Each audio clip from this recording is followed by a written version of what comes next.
Hello and welcome to the JSA studio. I am your host, as always, Nathan, and today I'm coming at you with the picks for week 2. We're going to be picking every single Big Ten team that plays. I'm going to give you a winner and, by default, a loser. But before we get into the picks, starting off with Friday's games, it's at this point that I would like to ask you to like, comment, and subscribe to help grow this YouTube channel. And now with the intro done and out of the way, there's only one thing left to do, and that's to get started. Now, on Friday, there are 2 games of interest for me and the Big Ten.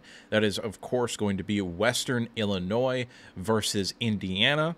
There is no spread or over-under information, or at least not that I could find on that game, which makes sense because Indiana would probably just cover it no matter what it is. And Duke versus Northwestern. Northwestern is favored by 2.5 points, and the over-under is set at 40.5. Western Illinois versus Indiana. Not a whole lot to talk about there. So on this section here, I'm really just kind of focused on Duke versus Northwestern. I think this is an interesting matchup. I think Duke is better than people want to give them credit. I liked the way they looked, at least in the little bit of film that I watched on them. I get that if you look at the score of that game, the final score, it was 26-3 against some school called Elon. I think that had more to do with the fact that it's just high variability in week 1. I thought Maalik Murphy, the transfer from Texas, looked really good. I think they're going to be able to run the ball effectively, and I think their defense is solid. I would be surprised if Duke didn't make a bowl game this year, and I think Northwestern is also kind of in that same territory with maybe a little bit more difficult of a schedule as they play in the Big Ten instead of the ACC. However, I think they're pretty close to being evenly matched. The line does seem to imply that this would be a toss-up on a neutral field, because generally speaking, the line usually takes into account a 2.5 or 3-point advantage for being at home, which sometimes makes sense and sometimes doesn't make sense. But generally speaking, that is just about correct, I think.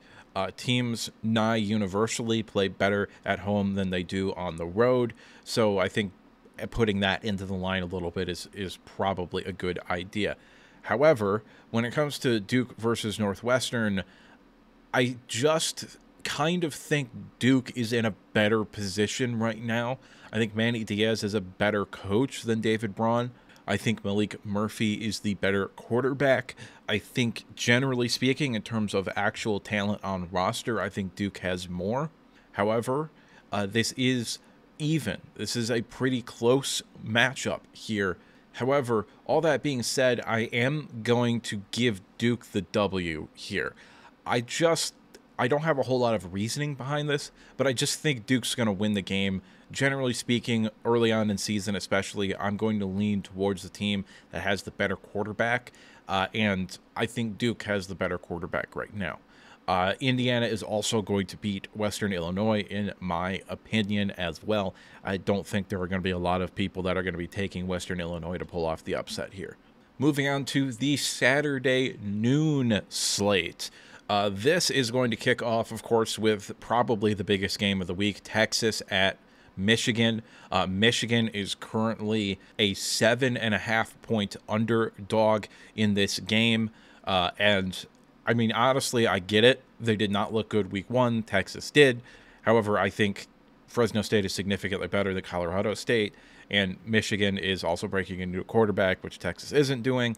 I don't know. There's a lot of nuance to this. I had a whole video about it on Wednesday if you want to go ahead and watch it there. Bowling Green at Penn State. Penn State is a 35.5-point favorite. University of Rhode Island at Minnesota. There's no line available for that game. And Akron at Rutgers. Rutgers is currently a 23.5-point favorite in that one as well. Moving back to the top of the list here, Texas at Michigan. I did not give a score prediction in my video that I did that was over an hour long on Texas versus Michigan, where I broke down Michigan film and talked about how close they were in the run game to having a couple of big plays, and about how awful Davis Warren was. And I also talked about Texas and how I kind of think that they are overrated as well. However, I do think Texas right now is the better team than Michigan, and I predicted Texas to win. I did not give a score in that game, and I'm not going to give you one now. Bowling Green at Penn State. Obviously, Penn State is going to win that game. The question is whether or not they cover, and I don't care. Rhode Island at Minnesota. Minnesota should win this game relatively easily. They played a, honestly, kind of bad North Carolina team, in my opinion, very evenly. Should have won that game, but their kicker can't kick. You know, college kickers and all of that. Akron at Rutgers is actually probably the most interesting game on here, because we're going to have a direct line of comparison between Rutgers and Ohio State, because they're playing Akron. Akron played Ohio State last week, and they're playing Rutgers this week. So if Rutgers looks just as good against Akron as Ohio State did, then maybe Ohio State isn't as good as we thought they were. However, even then, I don't buy into that a whole lot. Rutgers, 23.5-point favorite. I think they're going to win there as well. Moving on to Saturday at 3:30 here. This is where we have maybe the second best matchup of the day, in my opinion, with Iowa State at Iowa. Iowa is currently a 3-point favorite. The over-under for this game is set at 35.5. We have our first, I believe, Big Ten matchup this year with Michigan State heading to Maryland. Maryland is currently a 9.5-point favorite. The over-under is set at 44.5. We then have Eastern Michigan going all the way out west to play Washington. And Washington is currently a 25-point favorite with the over-under set at 47.5. We then have South Dakota, not South Dakota State, in case people were thinking that this might be a good FCS team, versus Wisconsin. Wisconsin is a 12.5-point favorite, and that says quite a bit about what Vegas thinks about Wisconsin. Moving back to the top here, Iowa State at Iowa. This is a interesting matchup if you enjoy defensive football. I'm still not bought in on Iowa's offense. I still don't think they're going to be even an average offense at the college football level, let alone the Power 4 level. And I think Iowa State does have a really good defense. I'm not sure about their offense. However, I think that there is a definitive possibility we might be looking at a game here that's like 9-3. I think that's a real chance of happening, because I'm not positive either of these offenses is going to be able to move the ball really at all. And I do still believe that they both have really, really good defenses. As far as Michigan State and Maryland, Michigan State did not look good week one. I was relatively high on Michigan State this year. I thought that they would at least have a competent offense, even though the defense I thought was probably going to look awful. And they looked better than I thought they would look, but the offense looked significantly worse than I thought that they were going to look. Maryland, I thought looked okay week one, but I think Maryland is probably the better team here. Michigan State might be more of a rebuild than I initially thought it was going to be. Eastern Michigan at Washington, South Dakota at Wisconsin. Not a whole lot to talk about there. A bad MAC team and a good FCS team, although admittedly not a great FCS team, should just not be able to hang with Power 5 or Power 4 now competition.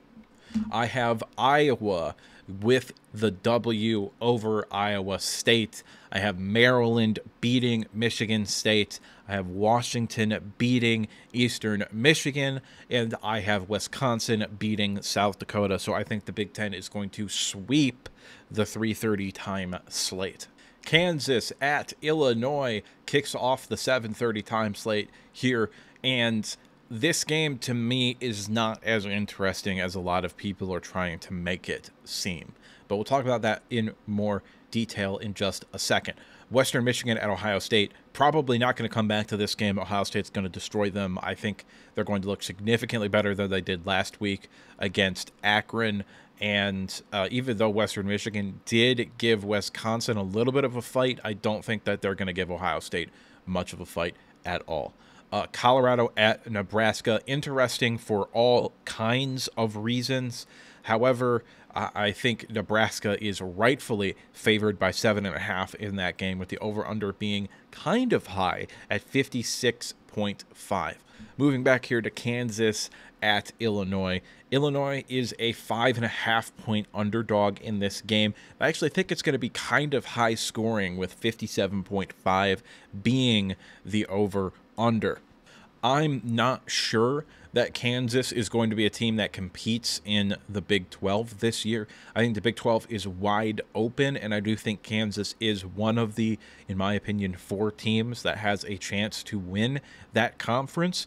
However, I'm not positive that they're actually going to be able to compete with a team like Utah or Arizona that just has more NFL talent across the board than they do. However, it wouldn't shock me if Jalen Daniels is just that good at the quarterback position. I do think Kansas is one of the 4 teams that has the ability to win the Big 12, in my opinion. There might be 5 if you want to include West Virginia. I'm not really going to include them. I think last year was maybe just a little bit of an aberration. I'm still not a big fan of Neil Brown. However, West Virginia is kind of on the outskirts of that. Maybe they can compete, maybe they can't. Utah, Arizona, Kansas State, and Kansas are the 4 teams that I think have a chance to win the Big 12. And I don't think Illinois has a chance to win the Big 10. I think Kansas is a significantly better team than Illinois.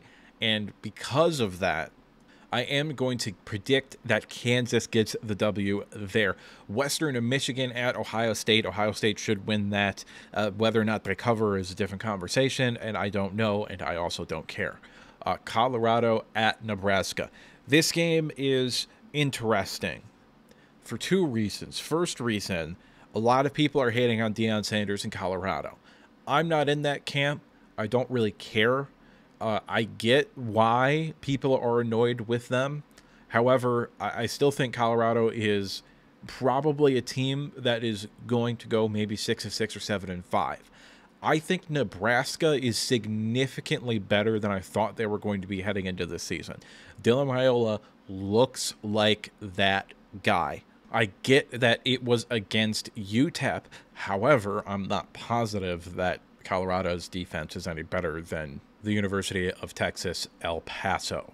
So I do think Nebraska should win this game, and I think it should be relatively easily. However, Shedeur Sanders might just be that good. Heading into this year, Shedeur Sanders was the only quarterback that I had like a for sure going in the first round grade on.